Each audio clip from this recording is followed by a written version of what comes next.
Welcome back, everyone. Another awesome episode of Pathways and Paychecks. We have another cool guest here.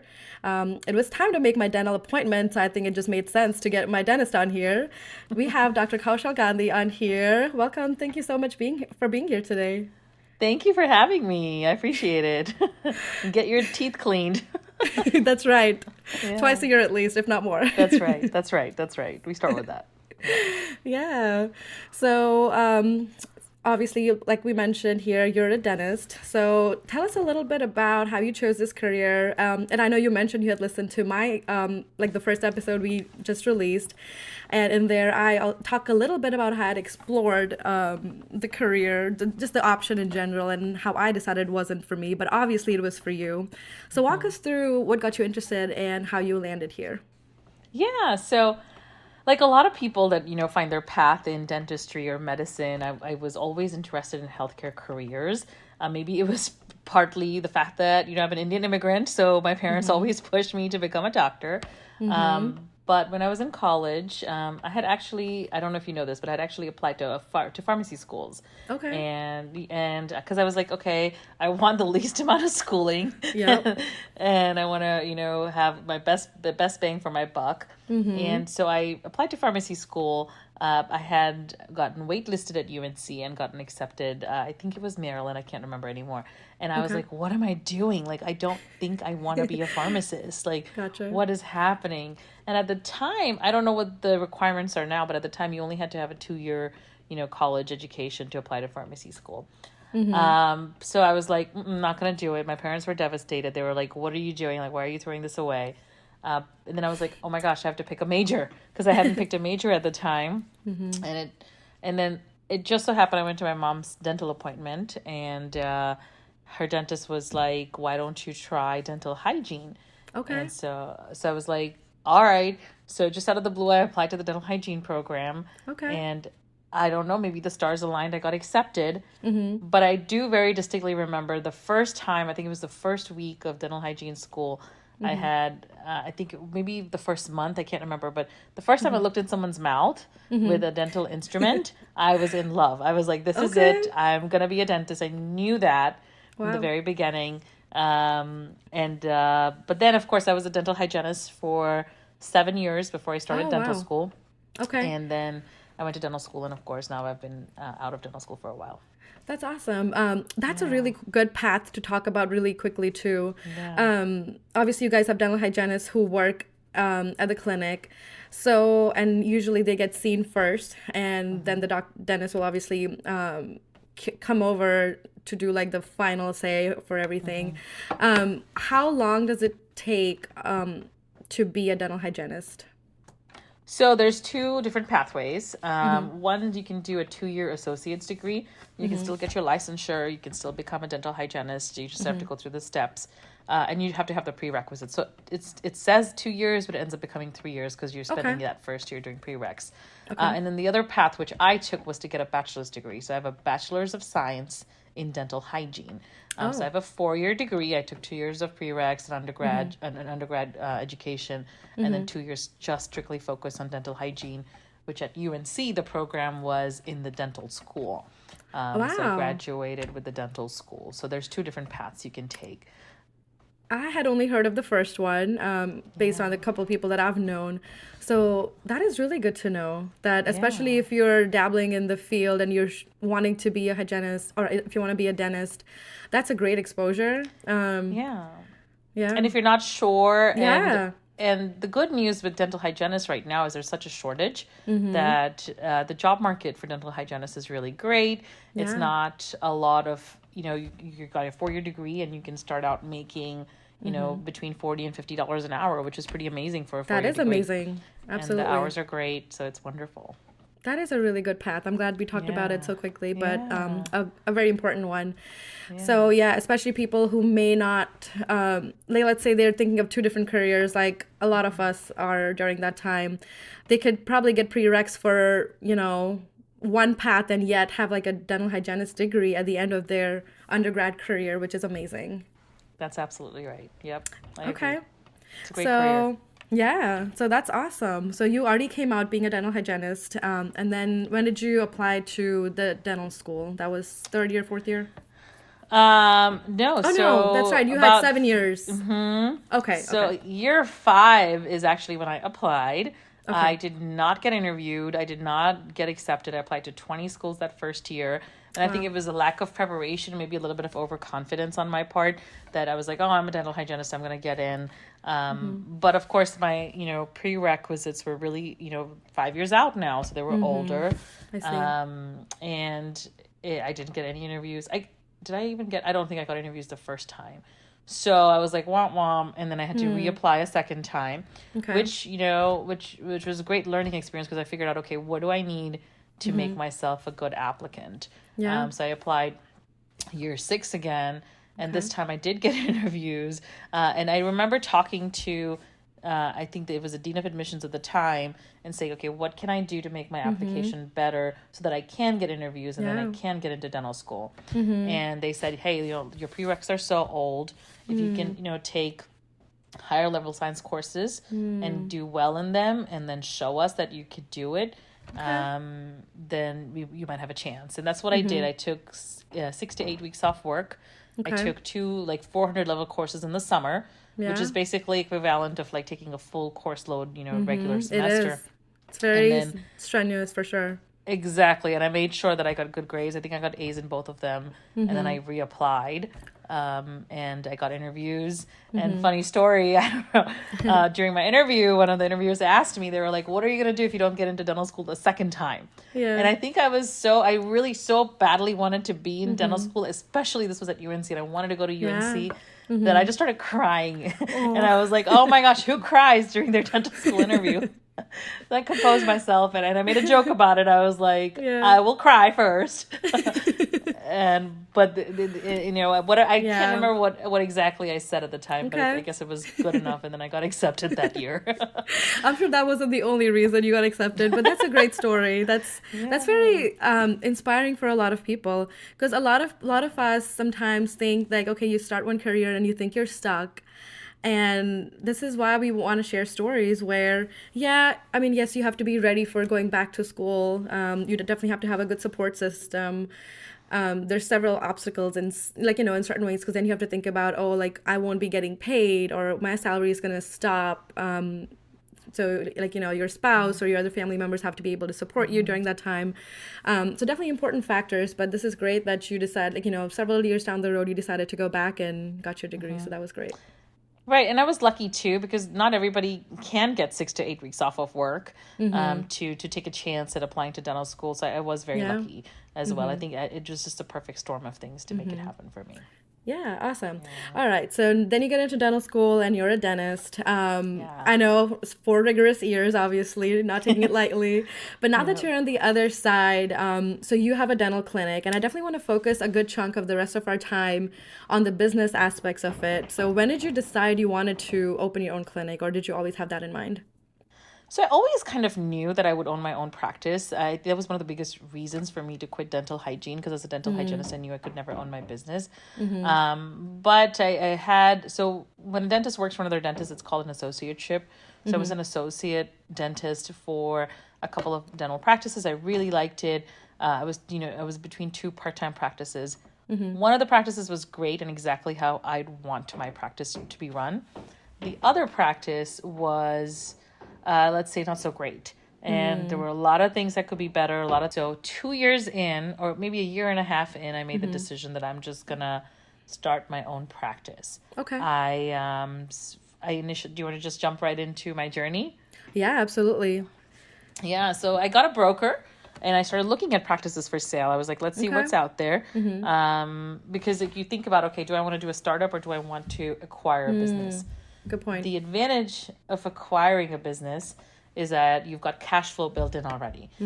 So you don't have to worry about where am I going to get patients from. True. You've got a patient base, you just have to keep them. And so everything's done for. It's also from a bang for your buck perspective. If you get the right practice that has room for growth, Yeah. it's actually really nice. True. But I was very specific in my criteria. I live in Cary. I I wanted a practice near me. And Okay. Cary is very saturated. Cary, North Yeah. Carolina is very saturated with Very dentists. true. So I did find a couple of practices, a few far away, a few nearby, but nothing seemed to click. Okay. And so I started, going on Facebook groups and talking to other dentists and that did startups. And I said, all right, let's try it. So I did a demographic study Okay.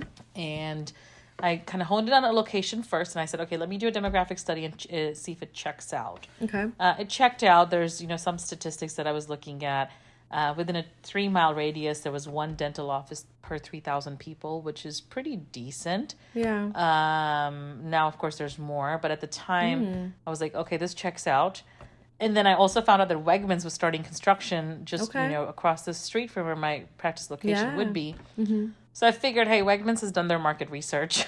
So they're, probably considering this area, the growth projections and everything. Yeah. So I was like, all right, I'm going to sign on the dotted line. And so I signed and we went through construction. Construction was about 6 months or so. Okay. The planning was 6 months. Construction was 6 months. And then we opened Okay. in March 2019. Okay. Wow, that was a lot of good information. I definitely have a few questions I'm going to ask you regarding this first bit of the process. So, obviously, so it is a big investment to even start your own place. So how did you go about looking for loans and things like that? Is it pretty easy as dentists to get loans? So luckily, yes. At the time it was. I'm sure it still is. And I was actually very surprised at how easy it was. Okay. I reached out to 2 big banks, Wells Fargo and Bank of America. Okay. And then a couple of smaller banks like First Citizens. And I Okay. think there was a couple other banks that I had reached out to. Okay.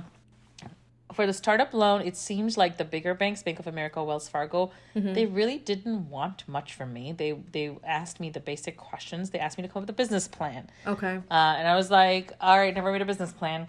So I was literally on Google, because as dentists, we learn how to be dentists. Yeah. We don't learn how to be business owners. True. So I had to Google, hey, how do I create a business plan? Luckily, there's Google and there's a lot of resources online.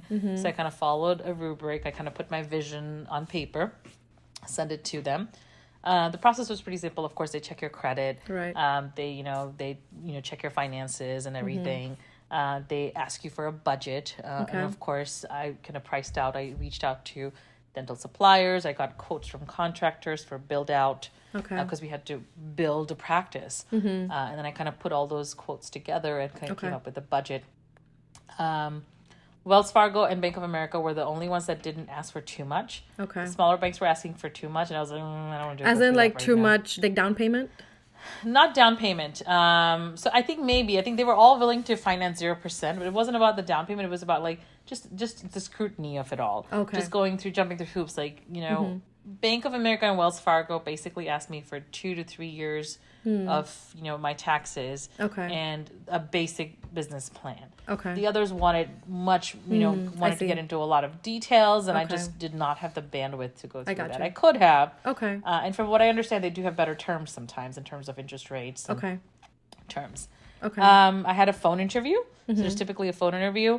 And I think that phone interview was the biggest part. They asked me questions about what my plan was, what my marketing strategy was, what do I know about dentistry. Yeah. And thankfully, I had worked in a private practice for 2 years, so I had some data on, okay, how much can I produce? Is the bank's money, Yeah. And dentistry, from what I understand, has the lowest rate of failure in terms of small business. Wow. Very much still a cottage industry, and but still the lowest rate of failures. Okay. And then it turns out both of them gave me offers. Bank of America was much, much better than what Wells Fargo came with, so I went with Bank of America. And the process was really smooth. Okay. I've heard other colleagues have really terrible experiences, but for me, it was very, very smooth, and I really, it was worth it. Okay.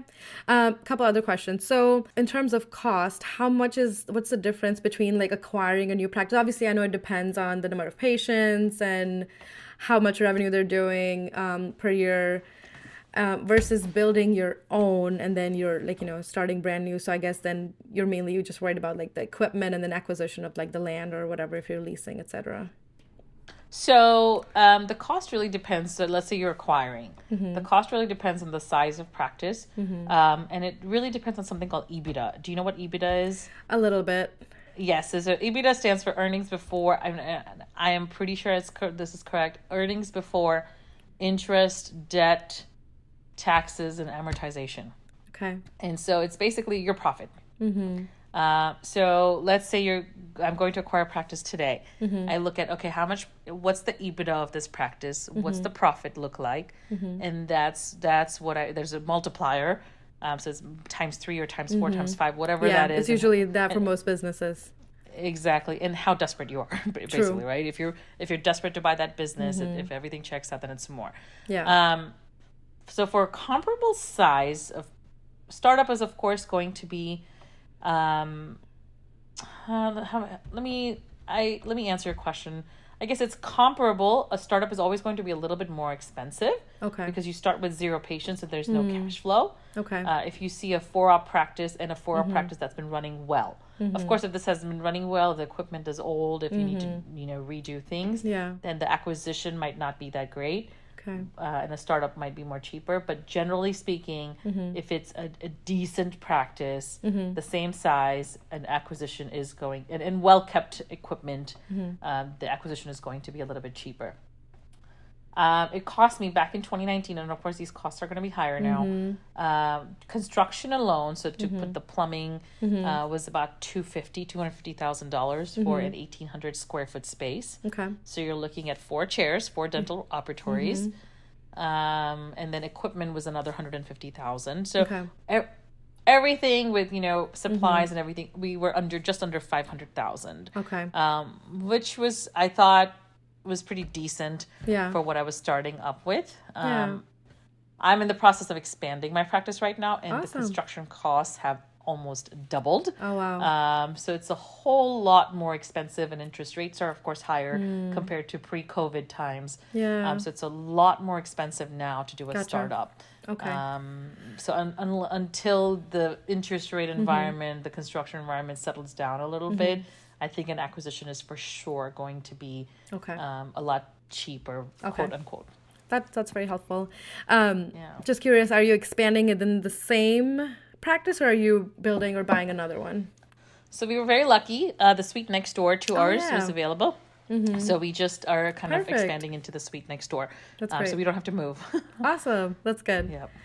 I know initially when you started out with, I don't know if it was a partner or just another dentist who worked with you, but now it's solely your practice, right? Okay. So I've always owned my own practice. I had an associate dentist that I started with. I don't know if you know Stephen Covey's book, The 7 Habits of Highly Effective People. One of the habits is begin with the end in mind. And so my vision for my practice has always been a multi-doctor practice. And so I wanted to start there. Yeah. It just so happened that the associate dentist that I had, he happened to buy his own practice. Okay. And he wanted to practice in a different area than Right. I'm a very urban And that area. happens. Yeah. Exactly. And he wanted to practice in a more rural area. So he bought a practice a couple of hours down the road, I That's guess. fair. But yeah, so that's how I wanted to start. And that's always been my vision. So that's how I started. I figured, let me just start there. I won't make as much money being, having 2 doctors. But we made it work, and it was great while it was there. That's awesome. What are some of the other challenges and hurdles with just being a businesswoman in general? Staffing, any other, that's maybe not that big of an issue with this field, but I don't know. I'll let you point out anything that you can think of. Yeah, so it's so funny you said staffing. We have a joke amongst our friends that staph is an infection, STAPH. Yep. So we always say team members.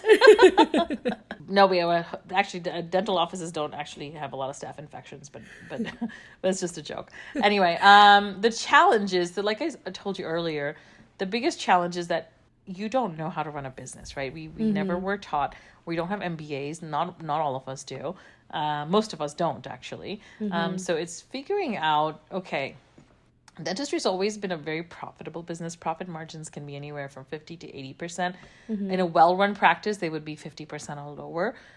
In a not so well-run practice, which mine was for a long time, it's 80% or higher. So there's not a high take home because staff costs, team member costs are actually very high in dentistry. Yeah. The liability is very high. So some of the biggest challenges were like, I didn't realize that there was a dental tax to everything. So for example, something as simple as a sterilizer, that my veterinarian friends or even my medical friends can purchase an autoclave for about 20% cheaper than I get, because there's always a dental tax. We call it the dental tax added on. For some crazy. reason, everyone thinks dentists make a lot of money, so everything is more expensive for dentists. That's weird. So the biggest challenge was like figuring out that the equipment, the supplies, something as simple as gauze was, a lot more expensive than you would think it would be. And I didn't know that when I was working for someone else. So that was one big thing. Team member acquisition. So I have no training in how to hire the right person. So I had to read a lot of books to figure that out. How do I create a team? There's a book called The Energy Bus. I really like that. There's a book called 4 Disciplines of Execution. I really like that. Traction is another book that talks about how do you have team meetings? How do you make sure your team knows your vision? There's a book called Extreme Ownership. It talks about how everything that happens in your practice as a leader, it's your fault. Like, I can't blame my team member for doing something wrong because it has to be my fault. Either I didn't train well or I didn't hire well, right? So learning that was very enlightening. And then there's another book, Profit First. So figuring out, how can I make my practice profitable? Now that I have, 6 full-time employees, there's 6 families that depend on my practice for their livelihood. So what can I do to make sure, that I keep them, and of course I've got a family to feed myself. So how do I make sure that happens too? So costs, profits, and establishing systems. That was one big thing that I don't think I perfected even now. Luckily, I've always believed that if I treated people right, that the money would come. So I never actually focused on the business aspect of it. And we've been very lucky. We have a great community here. We have a great patient base. My team's been great. So I've never had to focus on it. But with the, impending expansion, when we're going to have a much bigger operation, I think it's more important to have systems in place so we can have efficiencies and we don't just rely on, hey, treat people right and the money will come. Yeah, absolutely. And it's very important to automate systems.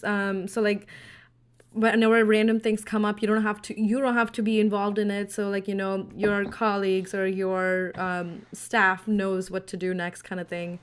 I know that's important too.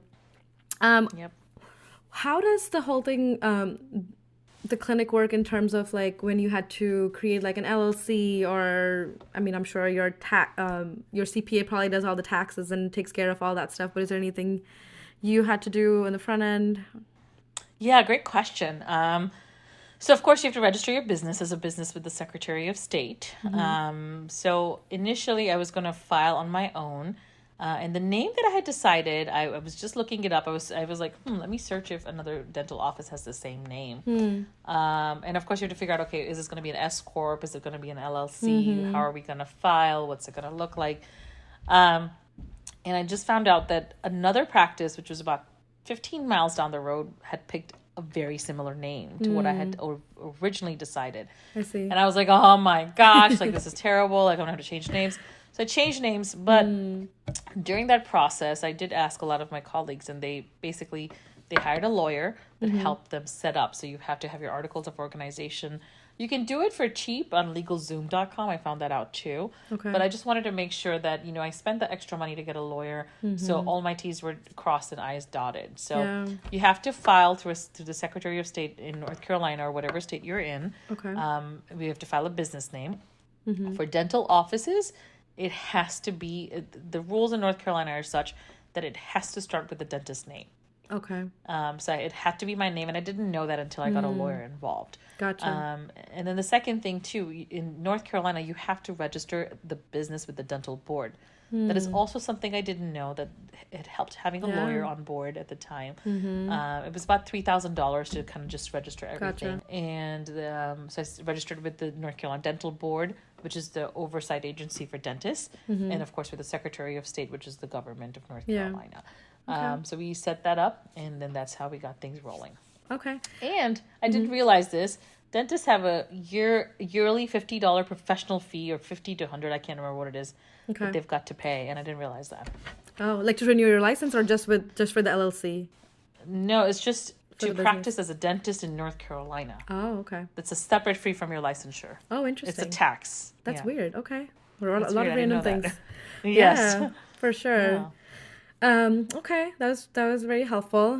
So another question was how difficult is it to just learn about like the billing, like the coding, things like that? Because I feel like that's something that could be challenging as well. So a funny story about that. So now when I meet other future, dentists that are associates and they want to own a practice, I always say, wherever you're working before you start your practice, talk to the office managers. Figure out what they're doing on the back end, because I had no Yeah. idea. So I started my startup practice with two people, me and another assistant. So when we file dental insurances for patients, it goes through a dental practice management software, and then it's got to go to a clearinghouse. That's a digital clearinghouse, because most claims are filed digitally nowadays, and then it goes to the insurance company. I had no idea that that was the case. So the first time we had some insurance claims, I'm like looking at my software. I'm like, it says claim sent, but it's not going anywhere. Like, what is happening? The software keeps telling us to have a clearinghouse. And we're like, what's a clearinghouse? So basically, a clearinghouse is a middleman company Oh, that aggregates all the claims very and then just interesting. sends them off to different insurance companies. Oh. And there's whole businesses for these companies. So then I had to go online, ask my colleagues on Facebook again, be like, all right, what clearinghouse do you guys have? So then I just picked one, Okay. and that's how I started. So I didn't realize that was the case. Billing, so there's a lot of dental offices that will hire billing companies, right? So Okay. why would you need a billing company? Let's say insurance didn't cover something, or there was a copay that you estimated incorrectly for patients, because as most people on the planet know, insurance is a maze. Yeah. They make it a game, and you've just got to play the I game know. right. Yeah. Or the only person that wins is the insurance company. The providers don't win, the patients don't I win, the know. insurance companies win. Yeah. So we had to there were a lot of denials in the beginning. Oh, we're not going to cover this. And I'm like, it's clearly needed. I don't understand why they're not going to cover it. Yeah. So we had to. So there's books available, right? So dental specific books that are based, hey, these are the codes you need to use. These are the Okay. descriptions. Then there's another book. There's a guy called Travis Campbell has a book. It's basically about how do you play the insurance game, right? If you're doing a crown, you've got to send this, and this with it. If you're doing a deep cleaning, you've got to send this, and this with it to get it Okay. covered. Which is stupid. We have the information, but we just have to play insurance's game, basically. So that's how we learned trial by fire. There was one, it's a 2019 and it's 2020. I hired sometime in 2019, I hired this really smart girl. She was a patient actually, and she was looking for a Okay. job. So I was like, hey, we need somebody to help us with billing and filing insurances and collecting payments. Okay. She found over $25,000 in outstanding insurance claims and Wow. outstanding collections that we could collect in the past 6 months. That's insane. And I'm like, mind blown, right? I'm like, what am I doing? I don't know what I'm doing as a new business Wow. owner. Nobody taught me how to do this. And I didn't know how to follow up. I didn't know how to Yeah. do the processes. So I was learning a lot those first 2 years of running the business. Okay, how do I do this? How do I do this? And I encourage every business owner to know every job that happens in your Yeah, practice. that is very 'Cause that- important. That's how you have checks and balances. Yeah. And if this smart girl hadn't figured it out, and thank God she was honest, right? What if she wasn't honest? Yeah. What if she just kind of siphoned away those $20,000, I know. right? I would You're have so no right. idea. So you need to know every job in the practice. Yeah. You need to learn, and then you need to make sure that you audit. Yeah. Of course, I've gotten smarter. There are business courses available for dentists. So I took a business master's seminar. It was wonderful information. Okay. Implementation, again, is not my strong suit. So I have struggled with implementing a lot of things. Okay. And the bills keep getting paid. So I'm like, all right, I keep being lazy, but I can't afford that when I'm expanded. Yeah. Yeah, this is so great. You've vetted so many resources and just you continue to strive to be better, continue to learn. I think that's the biggest thing, no matter which career or which business you're in. But just something for everyone to consider, depending on whichever field you're in, there's so many niche things you could do. There's so many business ideas you could come up with. Obviously, dental clinic is a more obvious one, but I'm sure there's a lot of like different avenues you could take. And like these days, dentists are everywhere. Like even in corporate, in the corporate world, pharmaceuticals. So those could be like Right. different paths you could try to. Obviously, dental hygienist is a very good path too if you want. If you don't want to own your own business and if you're not sure if you can, go for another 4 years, going back to school. So that was very helpful too. Right, and just like in pharmacy, right, the corporations have taken over, and there's Yep. very few, private-owned pharmacies nowadays. It's happening in dentistry too. We've just been a little bit further behind. We've been well protected up until now, but like Walmart has a dental office starting. Yeah. So I do think that dental hygiene is a great career, especially now with the pays being so high.